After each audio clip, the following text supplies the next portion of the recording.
नमस्कार, माय माऊली हिंदी समाचार में आपका स्वागत है और मैं हूं शेख इस्माइल। दर्शकों, आज वट सावित्री पूजा है और आज वट सावित्री की पूजा की सभी माय माऊली के दर्शकों को और मेरे माता बहनों को सभी को आज की इस वट सावित्री पूजा, आज वट सावित्री दिन की सभी को हार्दिक शुभेच्छा। दर्शकों, आज वर के झाड़ की पूजा की जाती है। अब देख सकते हैं कि मेरे पीछे एक वर का झाड़ है और इसकी आज सुबह से लगातार मुहूर्त के हिसाब से आज पूजा की जा रही है। माएँ बहनें आते हैं और वट सावित्री के आसपास 7 फेरे लगाते हैं और एक धागे से उस बंधन को, उस गांठ को बांध देते हैं, क्योंकि जो पति होता है वो इस जन्म में तो सुख शांति से रहे, उसके ऊपर कोई मुसीबत ना आए और उसकी दुआ करते हैं।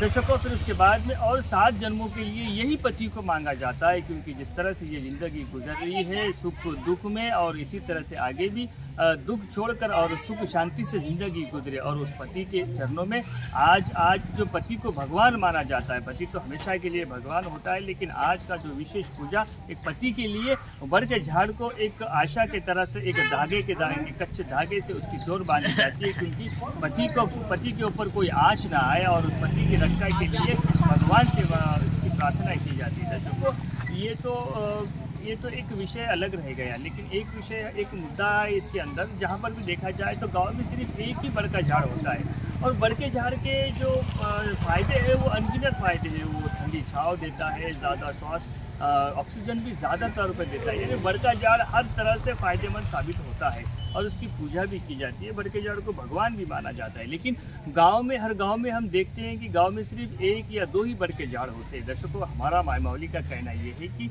जिस झाड़ की हम पूजा करते हैं, जिस झाड़ को मानते हैं, उस झाड़ की पूजा के लिए हर घर में एक झाड़ होना चाहिए, क्योंकि वर का झाड़ एक फ़ायदेमंद है और ये वर का झाड़ मुफीद है, क्योंकि झाड़ों का जो वनस्पतियों का रहना, झाड़ों का रहना, ये फ़ायदेमंद साबित होता है। धन्यवाद और आप बने रहिएगा माय माऊली हिंदी समाचार के साथ।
चांगली बोलते पूजा करता हूँ मला ते बोलते पाणी आलं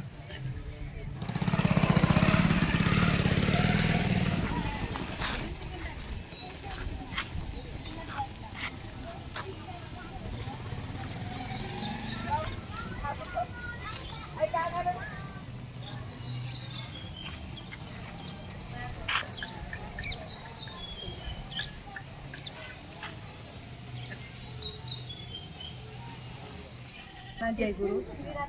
आज वड पौर्णिमा निमित्ताने आम्ही वर्षानुवर्ष ही व्रत करतो। महिला म्हणजे हे महिला व्रत करणं म्हणजे कारण काय, म्हणजे सावित्रीने जेव्हा तिचे पती मृत्यू झाले होते तर यम घेऊन जात असताना सावित्रीने खूप पतीचा आपला जीव वाचवा म्हणून खूपच तिने प्रयत्न केला आणि तिचं जे प्रयत्न होतं ते साक्षात झालं। साक्षात झाल्यामुळे म्हणजे पतिव्रतेचे नेम काय आहे आणि पतिव्रता कशासाठी आहे, पतिव्रता कशासाठी केली पाहिजे, हे सर्व कारण म्हणजे सर्वांना की नाही, जे सुहागीन आहेत त्यांना सर्वांना माहीत आहे की पतीची सेवा करणं, पतीला आपण हे व्रत करून सुख समाधानी सर्व गोष्टीत यश मिळवणं, हे सर्व आपण वर्षाला एकदा हा व्रत आपण करतो। त्यांनी आपले पती जे आहे आपल्याला वर्षभर आपलं पालन करतात आपल्याला पोषण करतात, आपल्याला सुख समाधानी सर्व आपल्याला जे पती आहे ते देतात. म्हणून वर्षाने एक डाव तर त्यांच्यासाठी हे व्रत हर महिलाने केलं पाहिजे आणि मनाभावाने हे व्रत करून उपास करणं, पूजा करणं. पुन्हा त्याच निमित्ताने आपण गावकरी महिला एकत्र येतो आणि सर्वांनी एकत्र येऊन एक हळदी कुंकाचा कार्यक्रम केल्याने हा व्रत करतो समाधानी. कारण अशा व्रताच्या निमित्ताने काय म्हणजे महिला अशा काही एकत्र येत नव्हत्या, पण व्रताच्या निमित्ताने सुहागण महिला जे आहे सर्व एकत्र येऊन जे उत्साह करतात, तर असं वाटते की खरोखर हा 7 जन्म जे आहे, जे सावित्रीने 7 जन्म मागितलं, पण आपण किती जन्म आपल्याला भगवंताने दिलं तितकं जन्म आपल्याला हाच पती मिळावा आणि हे व्रत करण्यासाठी आपल्याला सौभाग्य मिळावं, हे मी ब्रह्मलीन बाजीराव बाबा पुढे जे प्रार्थना करते.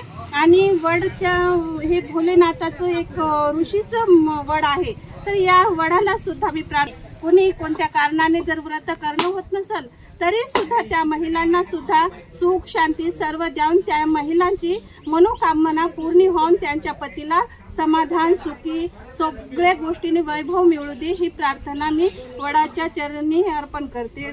वडाच्या चरणी जे आहे ते मागते आणि सर्व गोष्टीने वडाने सर्व प्रार्थना सर्वांची स्वीकारावी. मी तुम्हाला 2 शब्द सांगणार आहे. वड पौर्णिमा काऊन साजरी केली जाते की जन्मोजन्मी हाच पती मिळावा म्हणून ही वड पौर्णिमा साजरी केली जाते. या वड पौर्णिमेमध्ये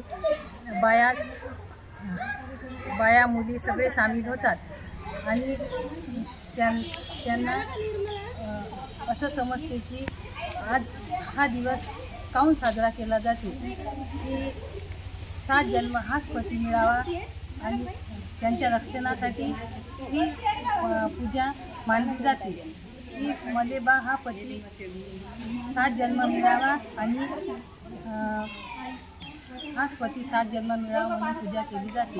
इथे मुली खेळतात आणि बाया येतात, झुले बांधतात आणि सुके घेतात, सगळेजण मिळून सामील होतात. माय माऊलीच्या सगळ्यांना हार्दिक शुभेच्छा ही विनंती मी तुम्हाला सांगेन. वटपौर्णिमाचं म्हटलं असं 7 जन्माचा जोळा चांगला राहावा असं म्हणून वटपौर्णिमा आपण पूजतो ना. आपला 7 जन्माचा जोळा चांगला राहावा असं चांगलं व्हावं बा. पुढं काही असं मंदामध्ये काही असं बांधे नाही, काही भाव नाही, काही दुखणं याव नाही, पती चांगला राहाव म्हणून आपण वटपौर्णिमा करताव ना. आपल्या गावातले लोक आहे का नाही, हे वटवृक्षाचा झाड आहे का नाही, गावातले लोक गावातले माणसं आहे ना, हर गावाला असे लोक सगळे मिळून नाही का वटपौर्णिमाच्या झाडाचं नाही का असं कुठेतरी लावावं बा, कुठेतरी असं चांगलं करावं, गावातल्या लोकायला जेवायला करावं. वड पौर्णिमा आहे सर्वांना शुभेच्छा हार्दिक.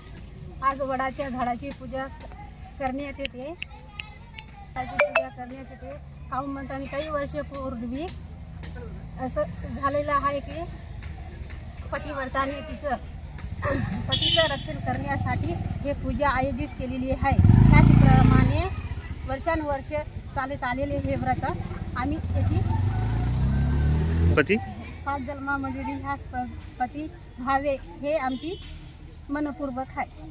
याच्यामध्ये पूजा आता सर्वांना माहीतच आहे, जशी पूजा करावं तशी करते सर्व त्याच्या अनुसार म्हणायचं.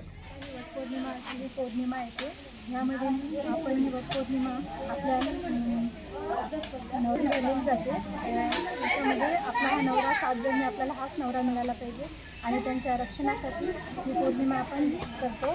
तर ही वडाची पूजा असते, त्याच्यामध्ये सगळ्या बाया सगळे मिळून असं हा गावातले सगळे मुली बाया खेळतात आणि बोलतात, अशी ही वटपौर्णिमा साजरी केली जाते. सर्वांना शुभेच्छा वटपौर्णिमाची. महिलानं 7 फेरे झाडाच्या भोवतालून फिरते, कारण 7 जन्माचे पती चांगले राहण्यास राईवर नाही येण्यासाठी याचे कारण नमस्कार करते, पतीच्या पायावर पडते. वटपौर्णिमा हिंदू कंठी ఏడు జన్మలు ఎత్తినా కానీ భర్త మంచి ఆయుష్ ఉండాలన్నట్టు ఆయుషించే దేవుడు వట్ పౌర్ణిమ